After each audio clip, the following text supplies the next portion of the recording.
திரு ராசி அழகப்பன்ட்ட இந்த போதை கலாச்சாரம் அப்படின்றது பழைய கதைகள்லாம் அந்த நடிகர் வந்து ஷூட்டிங் ஸ்பாட்டுக்கு சரக்கடிச்சிட்டு வந்துட்டார் அப்படின்லாம் ஒரு காலத்தில் பார்த்துருக்கோம். ஆனால் இன்றைக்கி இந்த சிந்தட்டிக் வகை எடுத்தால் அந்த ஸ்மெல் கூட அடிக்காது, அதை யார் பயன்படுத்துகிறானே தெரியாது அப்படின்னு திரை உலகத்தில் இதனுடைய பயன்பாடு அதிகரிச்சிருக்கதா சொல்கிறாங்க. முன்பும் பின்பும் திரை உலகத்தில் இந்த போதை கலாச்சாரம் எப்படி இருக்குது? இல்லை, ஒரு காலத்தில் நான் வந்து 80க்கு முன்னாடி இருக்கிறவங்கெல்லாம் ஒரு திரைப்படம் முடிச்சுட்டு ஒரு அலுப்புக்காக ஒரு சும்மா கொஞ்சம் ட்ரிங்க்ஸ் எடுப்பாங்க. அதுவும் அளவோட எடுப்பாங்க, டாக்டரோட அட்வைஸ் விட்டு எடுப்பாங்க. வெளியில் இது தெரிஞ்ச பேர் கட்டுப்பாடுன்னு சொல்லி ஒரு சுய ஒழுக்கத்தில் இருப்பாங்க. எல்லா பணம் இருக்கும், இது இருக்கும், தோல்வி இருக்கும், வெற்றி இருக்கும். ஆனாலும் சுய ஒழுக்கம் போயிடக்கூடாதுன்றதுக்காக மறைச்சி மறைச்சி மறைச்சி பண்ணிகிட்டு இருப்பாங்க.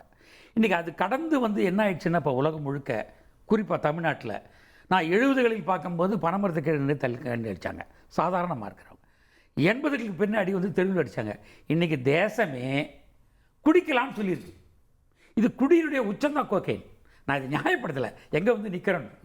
ஒரு காலத்தில் சோமபானம் சுறாபானம் சொல்லிட்டு அந்த காலத்தில் நம்ம பழைய கமரமான காலத்திலலாம் கேட்டிருப்போம், தேவர்களே குடிப்பாங்க சந்தோஷமாக இருந்தான்ட்டு.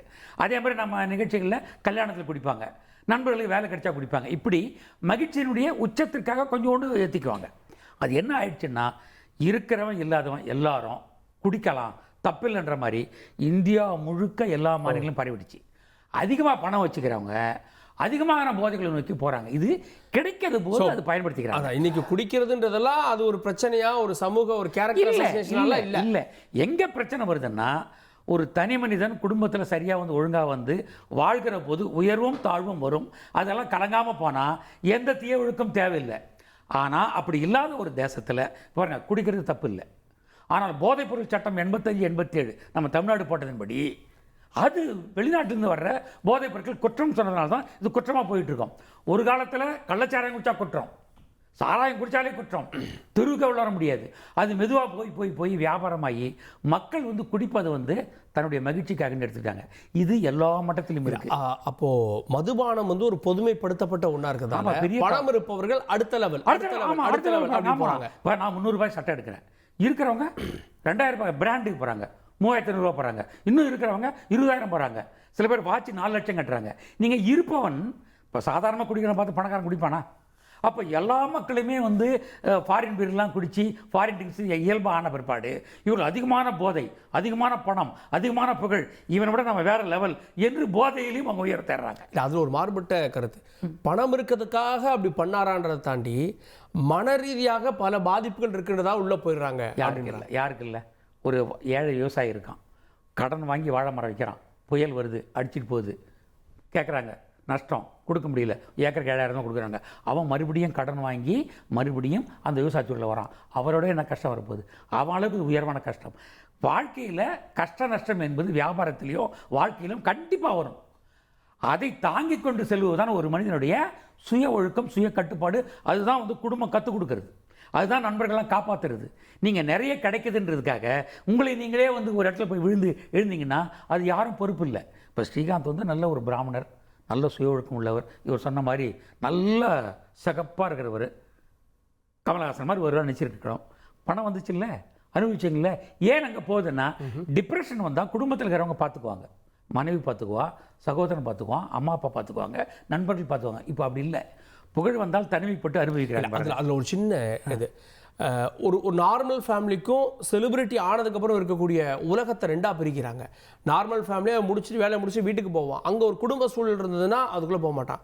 இங்கே தான் ஸ்டோரி டிஸ்கஷன்றதும் குடும்பம் வேறாக தனி ஆஃபீஸ் வேறாகன்னு இருக்குது. இவங்க என்ன பண்ணுறாங்கன்றதே தெரியறதில்லை அப்படின்னு ஒரு விஷயம் சொல்கிறாங்க. கரெக்டு.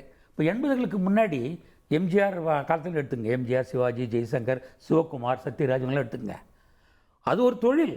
போகிறோம், பணம் முடிக்கணும், வீட்டுக்கு வர்றோம், ஃப்ரெண்ட்ஸுகளோட பேசுகிறோம், கதை கேட்குறோம், அப்படி ஒரு முறை வச்சுருந்தாங்கல்ல.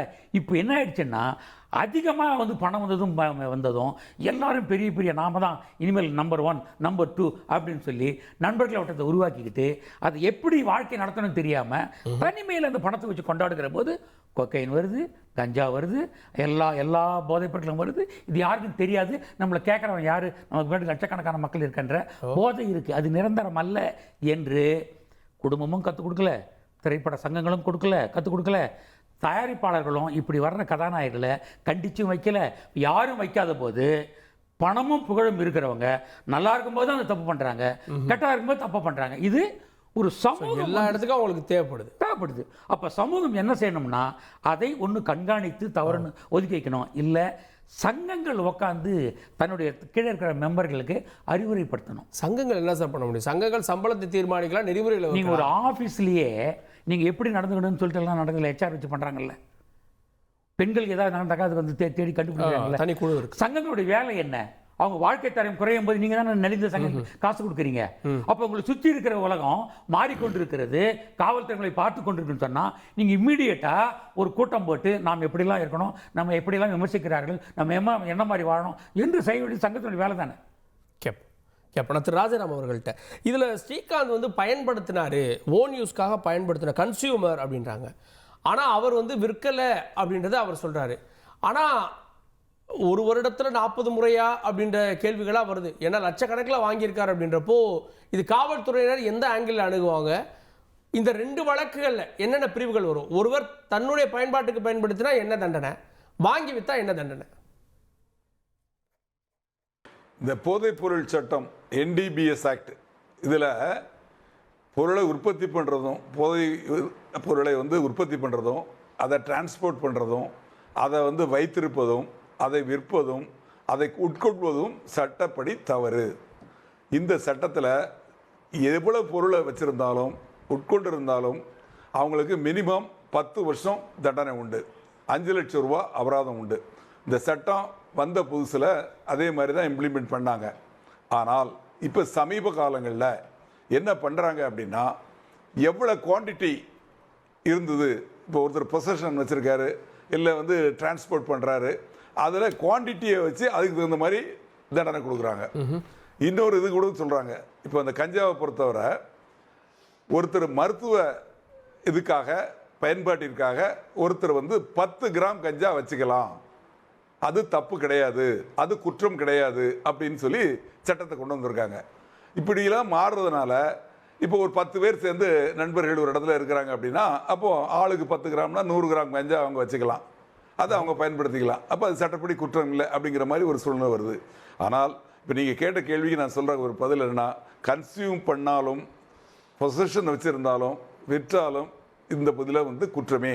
அதில் வந்து தண்டனை அப்படிங்கிறது வந்து மினிமம் வந்து அவங்களுக்கு வந்து இந்த 10 ஆண்டுகள் 5 லட்சம் ரூபா அபராதம் அப்படிங்கிறது இந்த NDBS ஆக்டில் சொல்லப்பட்டிருக்கு. NDBS ஆக்டுக்காக தனி நீதிமன்றங்களும் உருவாக்கப்பட்டிருக்கு. ஓகே, இதில் மினிமம் லெவல் அப்படின்னு அவர் என்னன்னா ஒவ்வொரு முறையும் 1 கிராம் வாங்கியிருக்காரு அப்படின்றப்போ அதுக்கான தண்டனை குறைப்போ இதெல்லாம் இருக்க வாய்ப்பு இல்லை அப்படின்னு நினைக்கிறீங்களா? அதாவது கஞ்சாவில் தான் அந்த 10 கிராம்ங்கிறது. இதை பொறுத்தவரை கோக்கைன் அப்படிங்கிறது வந்து அந்த சிந்தட்டிக் இதில் வந்து அது மாதிரி கிடையாது. நீங்கள் வச்சிருந்தாலே குற்றம் தான், அது வச்சிருந்தாலே குற்றம் தான், கன்சியூம் பண்ணாலே குற்றம் தான். அதில் எந்த மாறுபட்ட கருத்து இல்லை. இதே மாதிரியான சில வழக்குகள் நார்த் இந்தியாவிலே நடந்தது. ஷாருக்கானுடைய பையனே அரெஸ்ட் பண்ணப்பட்டார். என்ன நடந்தது அதுக்கப்புறமா? ஆரம்பத்தில் அதில் ஒரு செலிபிரிட்டி வேல்யூ இருக்குன்னு நியூஸ் ஃபோக்கஸாக இருக்கு. பட் வந்து கன்விக்ஷன் ரேட் அப்படின்றது இல்லை அப்படின்றப்போ எங்கே ரெண்டுக்குமான பிரச்சனை? அதாவது அந்த வழக்கில் அவர் வந்து கைது செய்யப்பட்டார், அவருக்கு எந்த ஆதாரத்தின் பேரில் கைது செய்யப்பட்டார் அப்படிங்கிறது தெரியல. ஆனால் அந்த ஆதாரம் சரியான முறையில் இல்லாதனால அவர் வந்து விடுவிக்கப்பட்டார். இந்த வழக்குகளில் நான் ஆய்வாளராக இன்ஸ்பெக்டராக இருந்தப்போ கிட்டத்தட்ட 15 to 20 வழக்குகளில் இந்த 10 வருஷ தண்டனை நான் வாங்கியிருக்கிறேன். நீதிமன்றத்தில் அந்த குற்றவாளிகளை ஆஜர்படுத்தி, சாட்சிகளை ஆஜர்படுத்தி நீதிமன்றம் மூலமாக அவங்களுக்கு தண்டனை வாங்கி கொடுத்துருக்குறேன். அந்த மாதிரி இந்த வழக்கை பொறுத்தவரை, அதாவது ஷாருக்கானோட சன், அதில் என்ன பிரச்சனை அப்படிங்கிறது, அவருக்கு வந்து கைது செய்யப்படுறாருனாலே குற்றம் வந்து அதுக்கு சரியான சாட்சியங்கள் இருந்தால் தான் கைது செய்யப்படணும். கைது செய்யப்பட்டதுக்கு அப்புறம் அவரை வந்து அந்த சார்ஜ் ஷீட்லேருந்து நீக்கிறாங்க. அதுக்கு என்ன காரணம் அப்படிங்கிறது வந்து சரியாக தெரியல. ஆனால் அதுக்கு சரியான சாட்சியம் இல்லைன்னா சார்ஜ் ஷீட் போட முடியாது. அது என்னமோ உண்மைதான், அதில் மாறுபட்ட கருத்து கிடையாது. அதே மாதிரி இவர் நம்ம மன்சூர் அலிகான், நடிகர் மன்சூர் அலிகானோட சன்னு கூட இந்த மாதிரி ஒரு வழக்கில் மாட்டினார். ஆமாம், சன் மாட்டி அவரு கூட ஜெயிலுக்கு போயிட்டு வந்தார். அப்போ மன்சூர் அலிகான் என்ன சொன்னார், என்னோட சன் வந்து தப்பு பண்ணியிருக்காருன்னா அவர் ஜெயிலுக்கு போகிறத பற்றி எனக்கு ஆட்சேபனை இல்லை அப்படின்னு சொன்னார். அதே மாதிரி பாடகர் மனோ, அவரோட சன்னும் இதே மாதிரி போதைப் பொருள் பயன்படுத்தினதா சொல்லி அவரையும் கைது பண்ணாங்க. அந்த வழக்கும் நடந்துகிட்டு இருந்தது.